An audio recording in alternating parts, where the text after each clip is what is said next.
Welcome to another episode of Saltgrass, a program produced on Jara country, looking at how our local communities can transition to healthier ways of being for our collective future and our planet. My name is Ali Hanley, and today I'm exploring the topic of degrowth with Anitra Nelson and Terry Leahy. I think we all know that our global habits of consumerism are destroying the planet. But what is the alternative? Never buying anything new again? Some new tech solution that we don't know of yet that will somehow save us all? Or do we overthrow the government and hope that the new regime is somehow free of corruption and self-interest? A couple of episodes ago, we spoke with Warwick Smith about his life as both an ecologist and an economist, and this topic of our financial system and how it impacts our behaviour and how it drives the damage that we are doing to the planet is very complicated and, I think, very interesting. I'm hoping to have Warwick back on the show along with some others to discuss other topics related to economics and how it impacts the environment. But today I'm talking with Terry and Anitra about a movement that's growing globally called degrowth. Anitra and Terry are both academics who are passionate about this. Anitra lives in Central Victoria, and I first met her as a leader in the local eco-housing group. Anitra is Associate Professor and Honorary Principal Fellow at the Melbourne Sustainable Society Institute at the University of Melbourne, and she's an activist scholar who has just released a book called Exploring Degrowth with Vincent Leahy and is working on several others on the theme of degrowth. Now, Terry Leahy is a contributing author to an upcoming book of Anitra's called Food for Degrowth. Terry is a sociologist and a conjoint lecturer with the University of Newcastle in Australia. His research focuses on sustainable food security, philosophy of the social sciences, responses to the environmental crisis, and anarchist theory. In this episode, we discuss some of the key principles of the degrowth movement and explore some examples of how it might play out in reality. Have a listen, see what you think. Saltgrass is produced on Jara country, home of the Dja Dja Wurrung. Sovereignty was never ceded. I pay respects to elders past, present, and emerging. Salt of the earth. Salt. Grassroots. Salt of the earth people. Grassroots change. Saltgrass. Listen to all episodes of Turning the Goldfields Green on saltgrass.podbean.com. Okay, so I thought I'd start pretty broadly because a lot of people, as you must know, have not really heard of degrowth or don't understand it as a concept.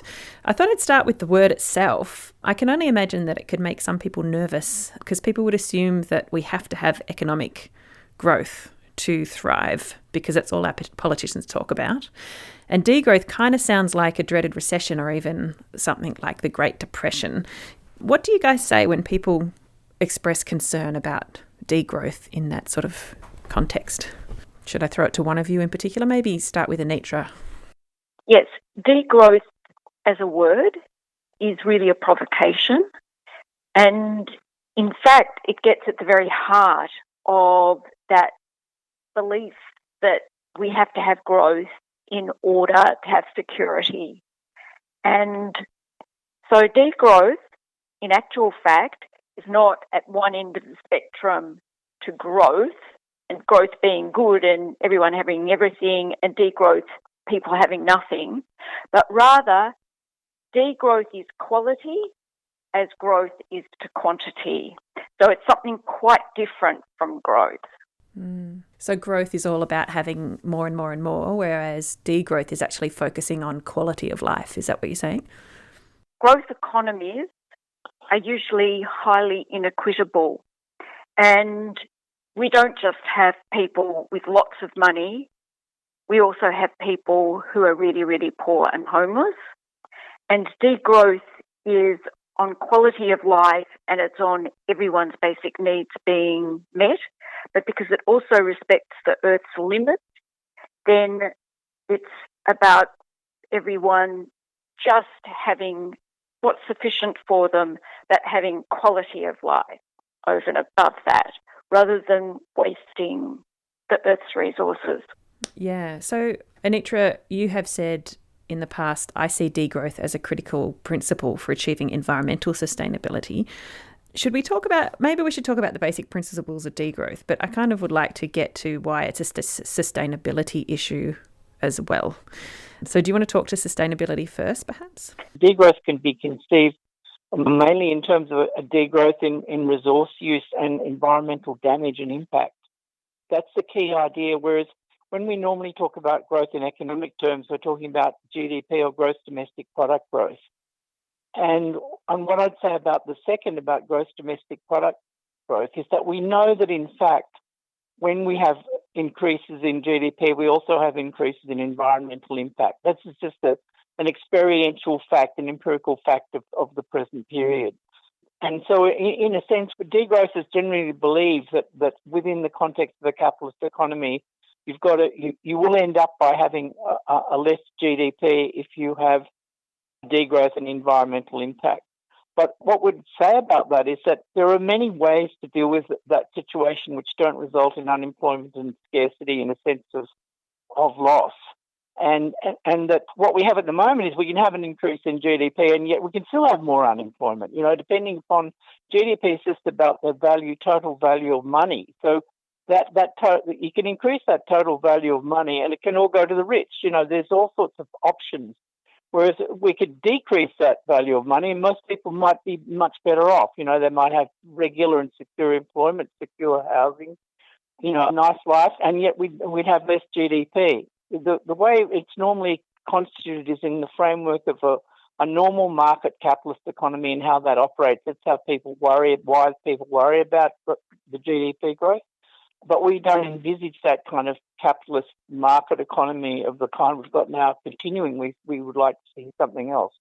Yeah, so we do see a lot of people trying to measure other things other than just the money, where you get your national happiness quotas and all sorts of other things. Yeah, I think that's an interesting point. I haven't heard of a very, realistic sounding alternative, and I'm wondering if degrowth is that. So maybe we should talk about the basic principles.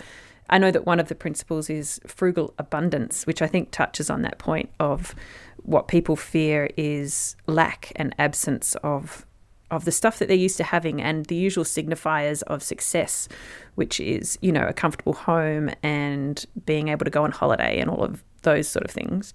So what's frugal abundance in degrowth? Okay, yes. So frugal abundance refers to degrowth culture and practices whereby we try and fulfill our basic needs and we try and do it in convivial ways that are enjoyable, so that we enjoy the way that we grow food and we make houses. We do a lot of things together, so in collectives and cooperatives. And the idea is that we're just meeting what we need in terms of shelter and food, but we're doing it in ways that make us feel really whole as people. And so there's very strong cultural aspects, artistic aspects to the ways that people exercise degrowth. I think that's really interesting because I guess one of the key differences between that and our current economic model is that our current economic model is like every person for themselves. It's like you can succeed if you're an entrepreneur and if you make lots of money, but there's sort of a sense that the state will take care of some things, but your basic abundance is on you and your ability to work hard and, live this sort of life that has been built up as an ideal. But it's all about each of us having our own home, and we don't need to know our neighbours. We don't need to work in a cooperative or grow our own food or any of those things. So is degrowth really challenging a lot of those assumptions about what shape our lives should take? I think one of the things about that is that normally in the current economy, people expect to get their social life and their social enjoyment out of leisure completely separate from work. And they expect work to be in competition with other workers and in an antagonistic relationship with their boss. So they experience work, a large part of their life, which is basically a write-off, like from the point of view of social life. And so they look to leisure consumerism for those kind of social pleasures, whereas in a degrowth economy of the kind that we're proposing, those social pleasures would include the pleasures of working with other people on creative projects, gardening together or helping other people fix up their house or working on some sort of production of a useful item like a car, a train or whatever, bus, etc., etc. Whereas at the moment, anyone who's doing that kind of productive work is pitted against other workers as competitors for, scarce jobs. We see that as more like a community festive moment where people work together and enjoy working together. Yeah, that's a really interesting point, actually. I think a lot of people do go, oh, well, I'm going to have to work, and that's my 8 hours of drudgery, and then outside of that, I get to party or, build my happy life. And it seems a really insane way to live, actually, when you step outside and step away from that and just sort of think about what that really means. Yeah, that's right. Yeah. I think a lot of people in Australia have a concept of frugal abundance through community gardens, permaculture projects. There are a range of ways in which we already do those kinds of things. It is a way of actually bringing it together and saying we aim to do everything like this. Yes. Yeah. So, taking food production aside, what are other ways that frugal abundance could manifest if the whole of society went to a degrowth way of operating? I think if people have a lot of pleasure in reusing clothes and doing craft work around sewing and knitting and all of those kinds of things, so that you have, a very different kind of fashion if you're thinking about degrowth fashion. So I guess a lot of the things that people do in their spare time as a hobby might actually become what they would focus on in the degrowth economy. Precisely. So that's really interesting, isn't it? And I suppose I'd say that we think the frugal part of frugal abundance is the frugality in using resources, but it doesn't necessarily mean that you have a less exciting time or a less enjoyable time, or that you don't have material items that you enjoy and work on. It just means that when you do have material items, they're not made in a way that costs the planet. So at the moment, let's look at food as a really classic example. At the moment, you sit down to a meal and you're eating from a tin of tomatoes that have been grown in Italy and moved to Australia with fossil fuels. That's nutty. It's just completely crazy. A frugal, abundant meal would just mean that you preserved the tomatoes yourself from the summer, or, your community had done this and provided them to you. It wouldn't mean that you weren't eating tomatoes. The frugal part would come in the fact that you're not using massive amount of resources to do these sort of things in your life. Right. Yeah. So there really is at its core, it's a sustainability movement, isn't it? Degrowth. So yeah, most definitely, yes. Yeah. So let's unpack that a little bit more. Well, I think what it is that there are a lot of sustainability movements, and we can look at transition towns, for instance, or the idea of circular economies or donut economies. And they don't actually get to the basis in practice of how you limit your consumption of energy and materials.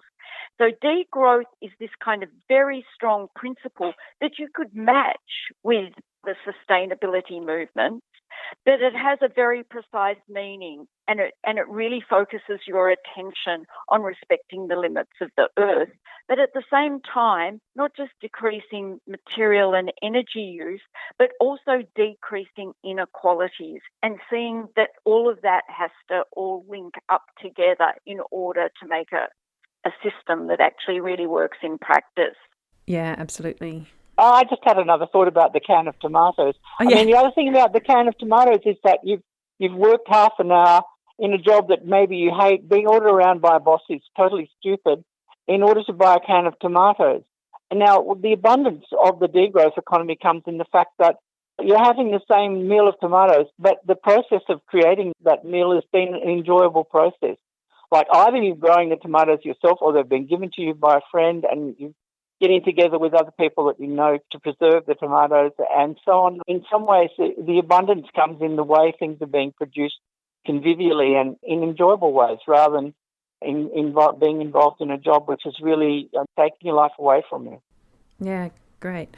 So I feel like there's a lot of people in perhaps the alternative communities who are all for growing their own tomatoes and, doing all sorts of things that are in line with this. They might already be involved in permaculture and food swaps and sewing up their clothes themselves or swapping with people. How do we get this sort of idea into the mainstream?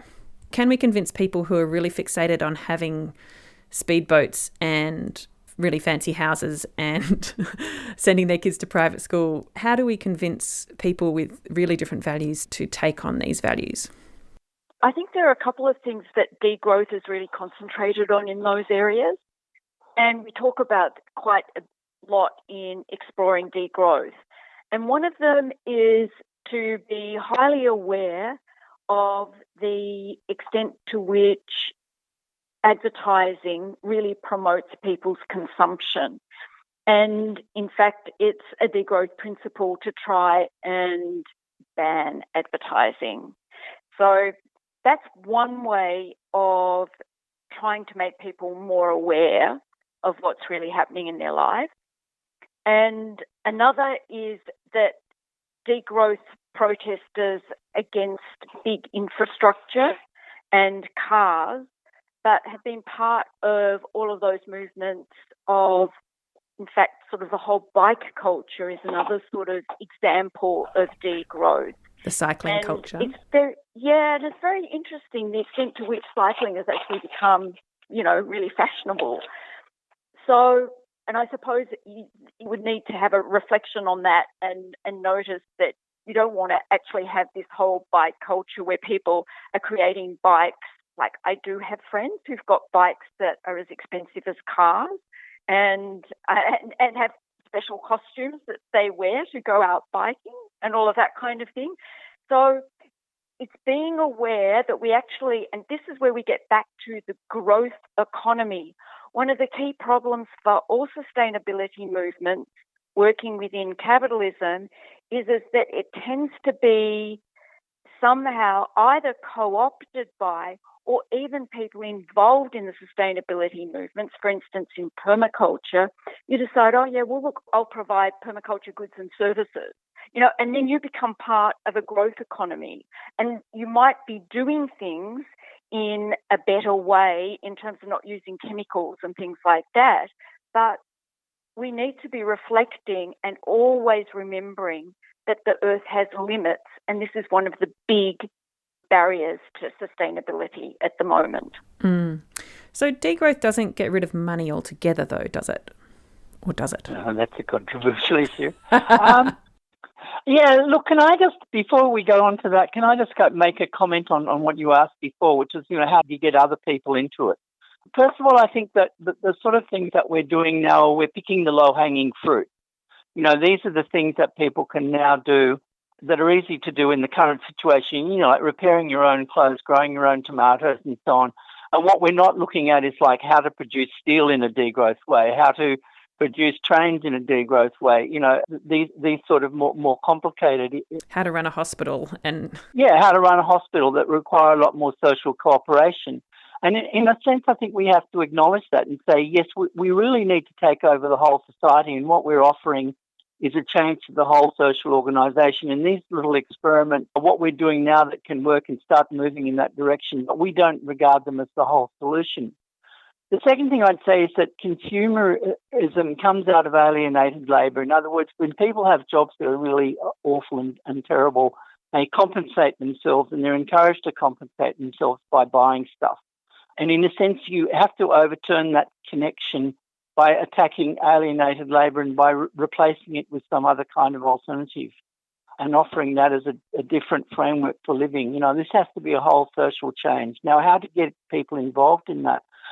My research suggests that people are extremely worried about the environmental crisis, but they don't know what to do about it, and they don't think anything can be done about it politically.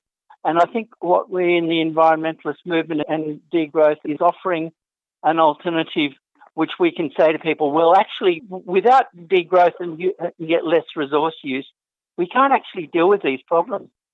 I mean, when you look at people and they're all voting for the mainstream parties and they're not doing that much in their lives and they're buying all these consumer goods, you think, oh my God, how are we ever going to get to convince this mob? When you actually interview them and say, well, what are you worried about?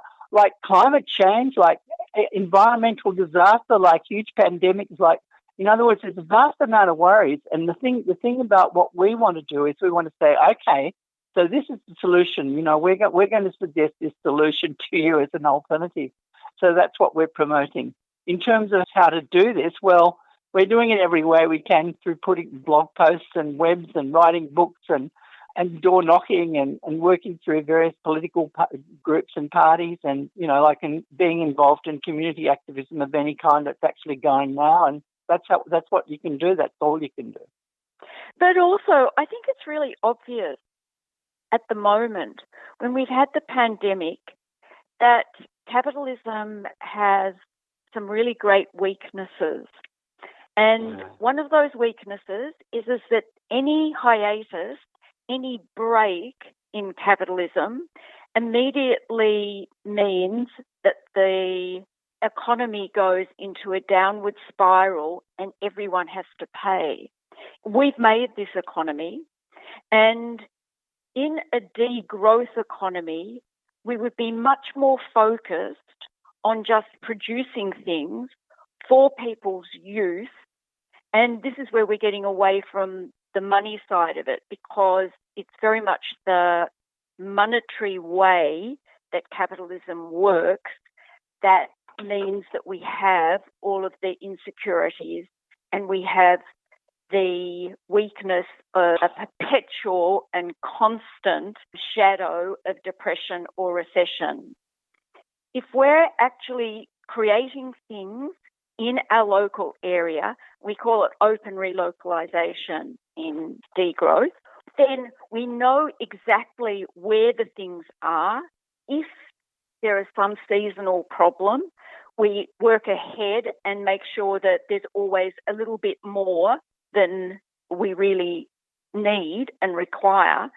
And we're not in a situation of global capitalism where you have just-in-time production, which, for instance, meant that people didn't have protective equipment with the pandemic, or they were worried about not having toilet paper. Everything is being produced as locally as it can be. So there are ways in which people, especially having had the experience of the pandemic and the experience that we will have in the next 6 months of all sorts of economic insecurities, which mean that degrowth actually suddenly makes a lot of sense. It makes a lot of sense that you know that you can actually get your food locally. A pandemic comes, but you deal with that in the same way that we have, but you don't have all of the economic repercussions that we've actually had to deal with at the same time. Mm. If everything's local, I guess you can still trade with people further away. But, for example, if there was a massive drought or a plague of locusts or any of these natural disasters, how would the local community negotiate that, I guess, if there really wasn't enough at that point in time locally? We run on a principle that everyone's basic needs need to be met. And so we have problems in capitalism when that happens, when there's a famine, because everything's done on the basis of trade, and everyone thinks, well, if you haven't got the money or if your harvest hasn't come in and it's as strong as it should be, that's your problem. But it's really just a change of mentality in that sense. I totally agree with what Anitra just said, but I suppose what I think is that when we talk about degrowth for environmental reasons, we assume that local production is the most efficient and effective from an environmental point of view in almost every case. So we certainly envisage things like housing and furniture and clothing and food and whatever being produced locally, and we think that's quite feasible if we're looking at a bioregional scale. But I would also say is that, there are various high-tech goods that we still intend to be using, and they have to be achieved by making bits in one town and moving to another town or village and that we expect to continue to run a train service that will be able to do that, so that we'd use a lot less energy in transporting stuff around, but it'd still be available. So in a situation like you're talking about of an unforeseeable and disastrous shortage in one particular area, then it wouldn't be that difficult to move things, to transport things to another area to deal with that crisis. And also, I mean, and totally would agree with what Anitra said there too, that if we're not looking at an economy that's just in time, with everything's pared down to the maximum possible efficiency to make the maximum possible amount of money, then we'd have surpluses. People would have storage more than they would be likely to use. And other areas, like say this happened in Australia, in a particular area of Australia was in drought or just suffered a huge bushfire or something, other areas would be readily able to supply what they needed to deal with the situation, because they'd have stocks and reserves for such sort of events. Yeah, even in our bushfires from last summer, we saw millions of dollars flooding to the areas that were bushfire affected by people who were just compassionate and wanting to help. Yeah, that was amazing. I can imagine the same thing happening in a degrowth economy, except it wouldn't be cash flowing. It would be, as you said, tins of tomato. yeah, goods in kind, yeah.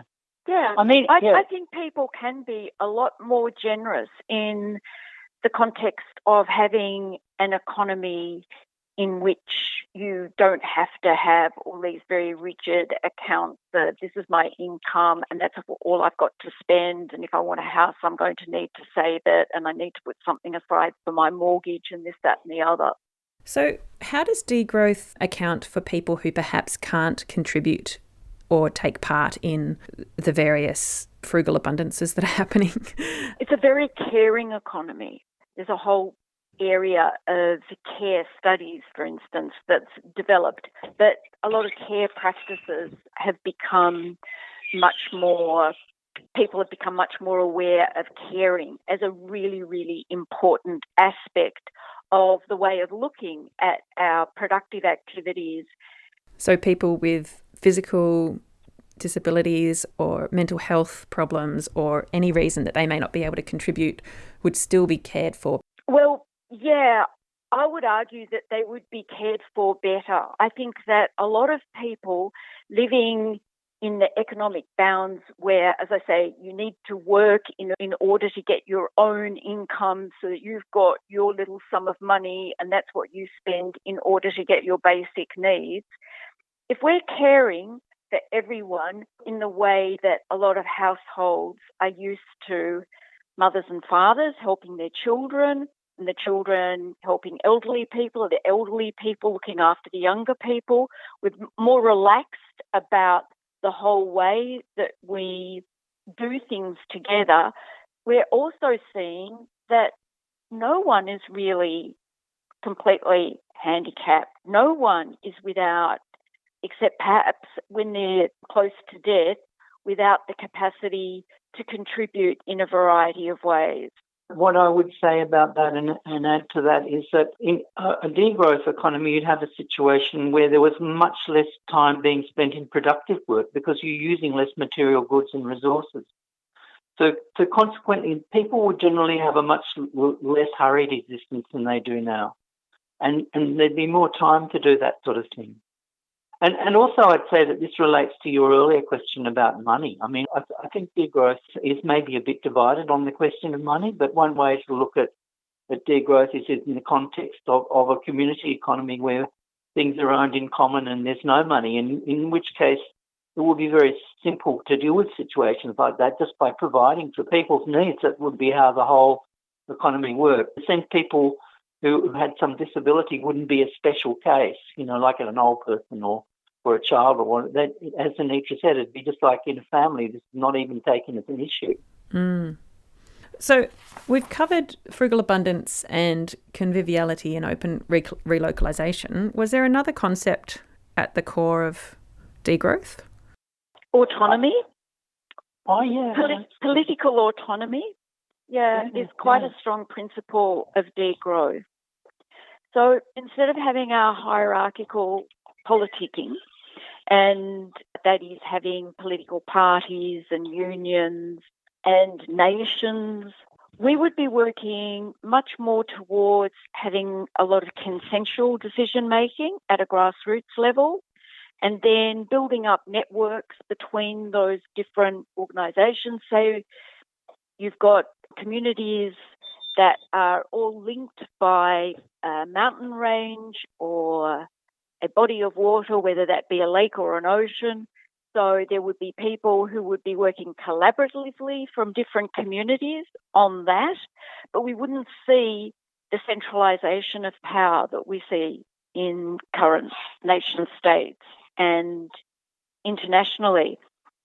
So we would still be looking at having global communications and being very open and diverse in our cultures, but we would be looking at a lot more direct power by people in their local neighbourhoods, as Terry brought up, the idea of commons, so that it's much more looking at stewardship of land than ownership of land. Yeah, so we'd have a network of community economies rather than the government making decisions for the whole nation state. And the decisions would be made by the people who are most involved and have most interest in a particular issue. Yeah, that's interesting to me. I think my mind, when you mention these things, especially the water, went to the Murray-Darling problem. Debacle. Disaster, where we had massive environmental degradation. And I did an episode on that a while ago. And it was basically like the river system is ginormous. And so people hundreds of kilometres away siphoning off water so that the people downstream are not getting enough water, and the natural systems, would allow for so much more water downstream, but because it's being siphoned off onto farms and massive industrial scale agriculture, that's the problem. And obviously with degrowth, we wouldn't have massive scale agriculture owned by foreign interests, but how would degrowth account for, say, one group upstream either polluting or using all the water in a river? Yeah, like environmental justice becomes a principle, so that it becomes a matter that it's just unjust if that were happening, and there would need to be a subtle understanding of how much you could use upstream in order not to be compromising what people could do downstream. And you could have those communities in constant communication with one another, so that when there was more water flowing, they might say, well, let us know if you have a problem down there, that sort of thing. It's just a completely different way of communicating about problems. So people would be gaining status by looking after the interests of other people and other communities along the Murray-Darling rather than scrabbling to make a profit in the context of the monetary economy. Yeah, competition and individual interests and conflicts are really part and parcel of the kind of economies and politicking that we have today. Yeah. That degrowth sees it sort of like trying to reverse that by having a lot more collaboration, having very basic principles that we're all respecting. I mean, we basically believe that capitalism doesn't really adequately make use of human nature as it actually is, and that people are quite generous, and that in other non-capitalist societies, people gain status from looking after the interests of other people. And we could be living like that too. When you talk about these little communities that sort of have their own natural boundaries and how they interact with other communities next door and further up or downstream, it actually makes me think of how Indigenous cultures have operated for millennia. Most definitely. Australian Aborigines had a really sophisticated polities in that sense.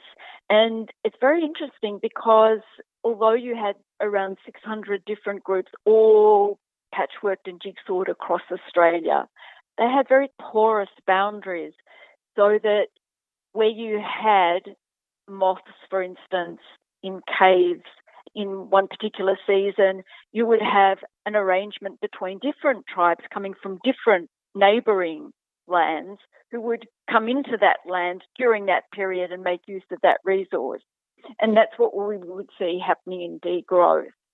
Yeah, that's a really good example. Mostly we wouldn't be trading things. I think the better term is exchange, because it wouldn't be trade, but we wouldn't be exchanging things over huge distances because of the environmental cost of doing that sort of thing and the fact that it's not necessary.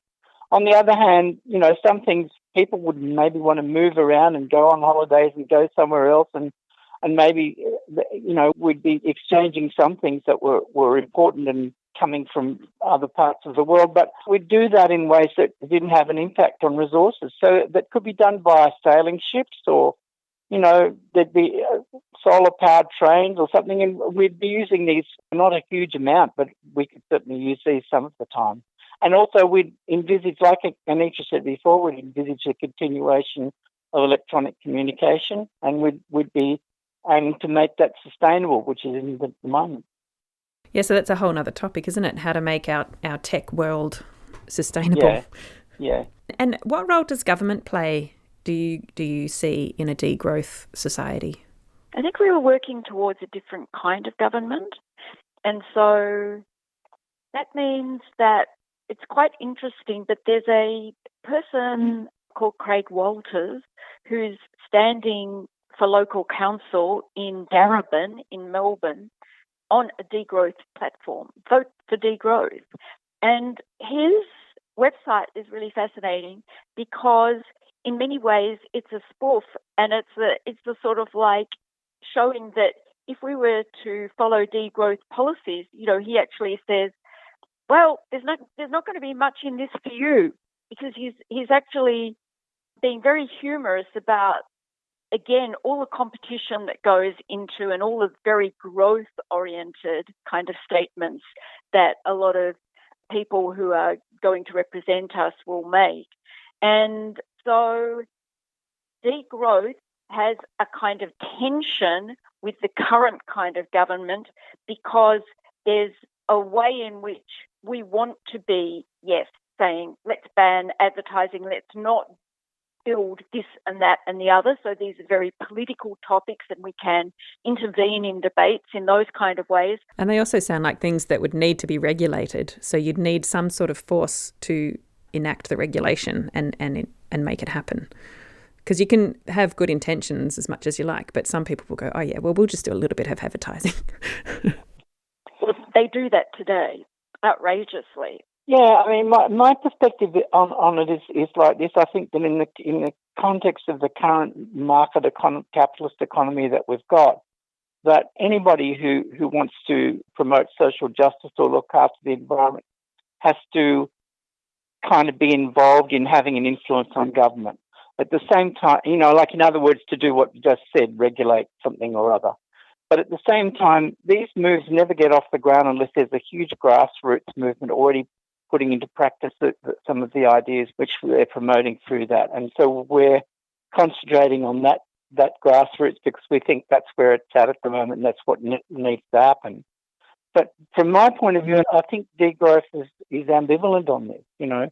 From my point of view, I don't think there's any necessity for a national government to regulate things in the context of a post-capitalist economy. But I think that's only one opinion within degrowth. It's certainly not the only one. Yeah, there are other people in degrowth who argue for what they call a steady state economy, and that's very much a state-run and, policy-laden vision of what a model of degrowth would be. So that would still have a system of government that is sort of central and can coordinate things that perhaps need to be coordinated at a larger scale than individual? Yeah, it's more of a central planning kind of model. Because I think our current government is very embedded with the economy at its core in terms of all of its calculations and what it can offer us and what it gets from us in terms of taxes and things like that. It's all about the economy. And in theory, in the most idealistic sense, it's supposed to be able to provide us with healthcare and good roads and all of those sort of things. So I guess a government under degrowth would have a very different brief, wouldn't it? It would have a very different set of jobs to do. Our idea of autonomy, as I say, is sort of very much direct democracy. And because we've got an economy that's working in a very local way, it is to be lots of people making decisions about things in a direct way. Just remember that because if we pay a third of what we work in taxes, that's a day that we ourselves could be directly spending on talking about what we produce and how we produce it. and making sure that we've got enough storage for when we have the locusts come or whatever. So we would see there being a lot of decisions that are made by ordinary people who are the people who produce things, and they're the people who are going to consume them. So it's actually quite an efficient system as well. And it sounds like it involves community participation a lot more, because a lot of people just are like, they vote once every 4 years and don't think about politics much else, aside from complaining about what the politicians are doing. But this sounds like it's much more involved.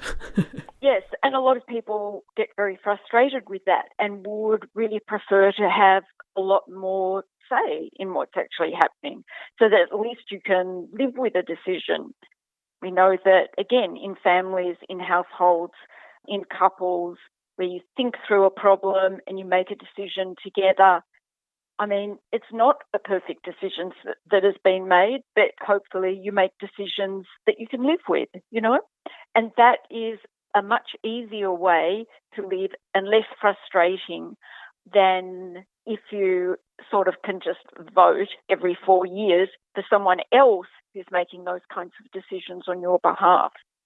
So I think that at the moment in the rich countries, that most in the democracies, most people think that voting and trying to influence politics is not very effective and doesn't do very much.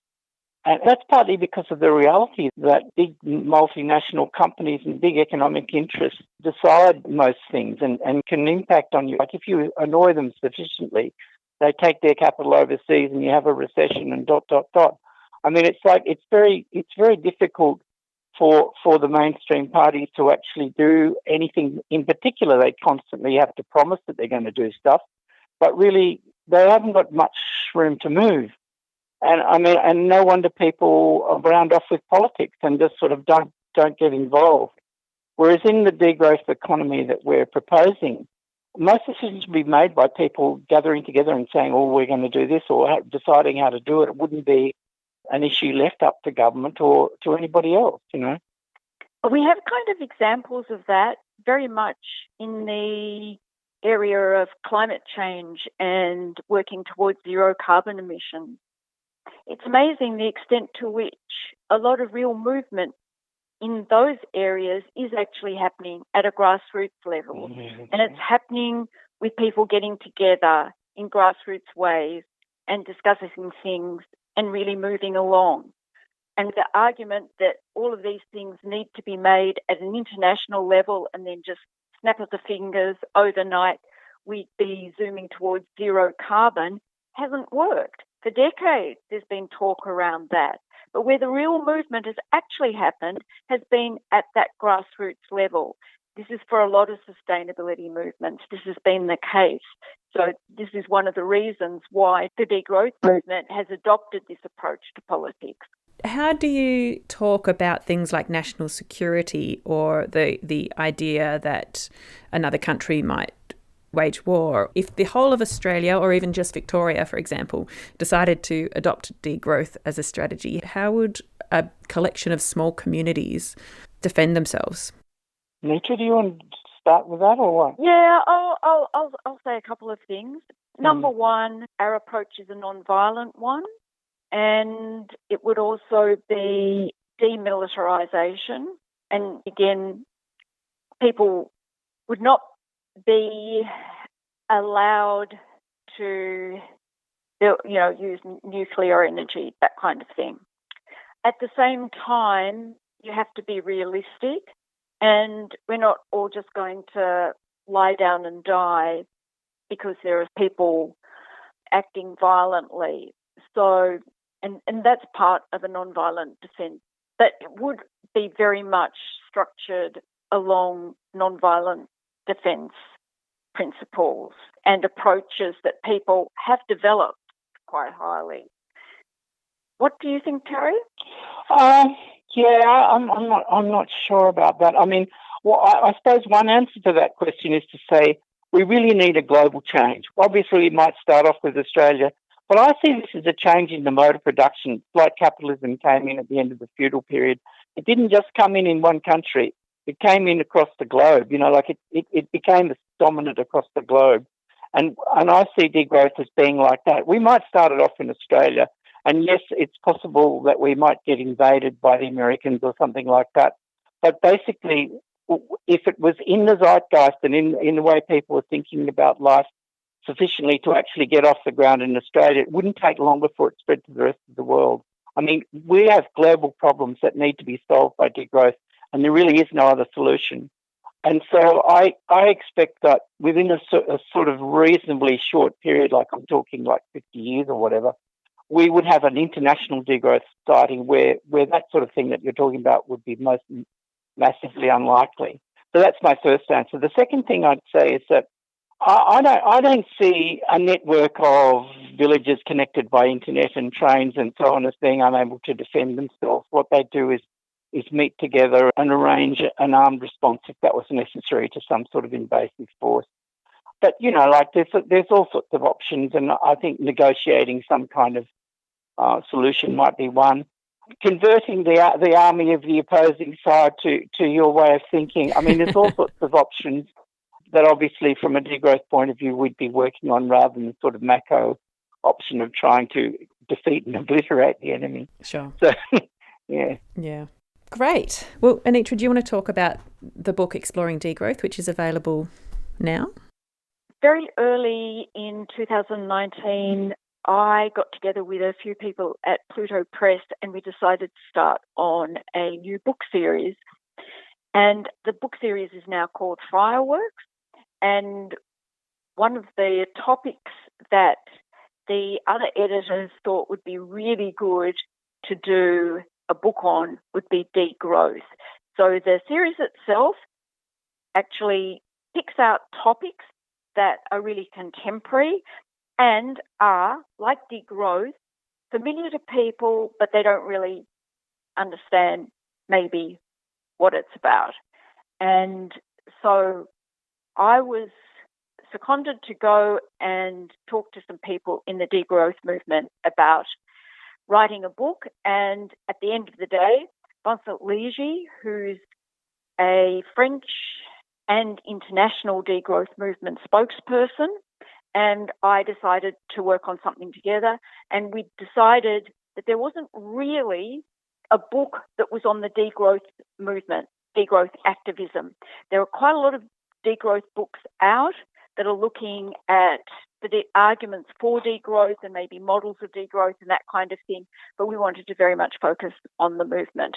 So that's what Exploring Degrowth is about. It's very much about what activists in the degrowth movement have been doing, why they've been doing it, and what the challenges are for the movement. Great. And Terry, you have reviewed the book, haven't you?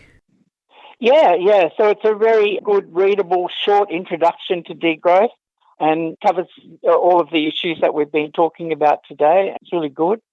I would also like to recommend Degrowth in Movements. That's a much longer book by 4 editors.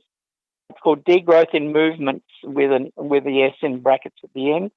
And all I'd say about Degrowth in Movements is it's a really good introduction to degrowth by providing case studies of different degrowth movements and activism around the world and globally.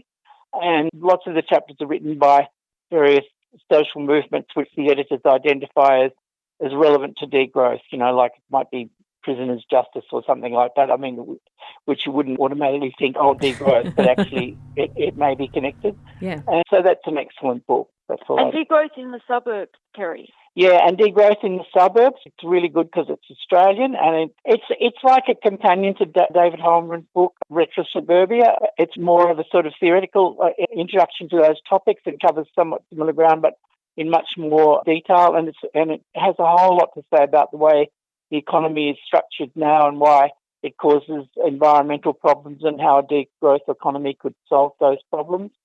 And tell me about the book that you're both working on called Food for Degrowth. Food for Degrowth is the second in what we expect to be a series. The first one was called Housing for Degrowth. Food for Degrowth, I'm been co-editing with an RMIT colleague because I used to be at RMIT University.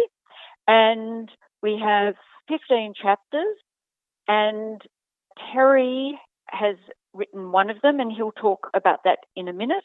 But just in terms of the way that the book is structured, we've actually followed the structure of activism as we've described it in Chapter 3 in Exploring Degrowth. So in that chapter, what we look at is the ways in which activists work in their personal lives. So the first part of the Food for Degrowth book is actually looking at self-provisioning at a very local level. So the first chapter is by Patrick Alexander and Meg Ullman, who live in Daylesford, and they've been living as degrowth practitioners for well over a decade.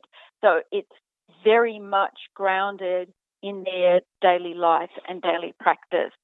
And each of the chapters goes through there. We're looking at Eastern European countries and also Africa.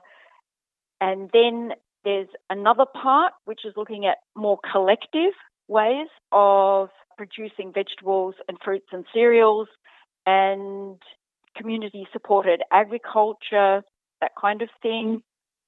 And then there's a section which is on degrowth experiments that are actually looking at governance across food, looking at different sectors of food in Budapest, for instance, and the ways that they collaborate as networks to further degrowth. And the final section is an even broader review of degrowth, more like the Degrowth Project, and that is the section in which Terry Leahy has a chapter, so I'll leave him talk about his chapter.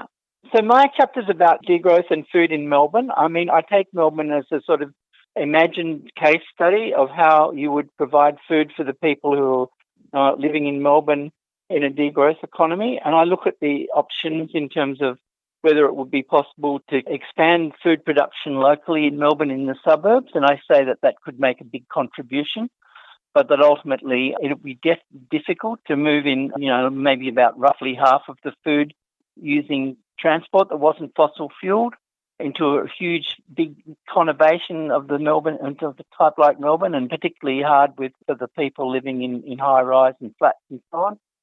And propose instead that we might like to decentralise a lot of the population and move out into country towns with rail connection and grow food more locally. So that's the basic argument. And one of the most interesting things that I've discovered through doing this whole process was that if we move to a degrowth economy and cut back quite a lot on our use of large pasture animals, beef, cattle, sheep, we could actually reduce the footprint of the food needs of Melbourne people. So at the moment, Melbourne people in Victoria just for food for people in Melbourne. If we move to a different kind of degrowth food production system like permaculture and degrowth, etc., we could get that down to 24%. And that's even if you include all the possible wood that you might need to heat houses, not using gas and so on. That's really interesting. So it's like, so it actually, in terms of nature and national parks and Indigenous land rights and so on, we could do heaps more than we are and all live really well. And what I'm also recommending is that we'd do a lot better if we were living out in the countryside in small towns. Because there's been a big debate in the degrowth movement over cities, and this is also an area where there's quite a debate amongst other sustainability movements as well. And so Terry's chapter is very interesting because it engages and intervenes in that kind of debate by using Melbourne as an example. Are cities sustainable at all? Can they be? Yeah. Yes. Exactly. A lot of Indigenous people look at cities as if they're cancers.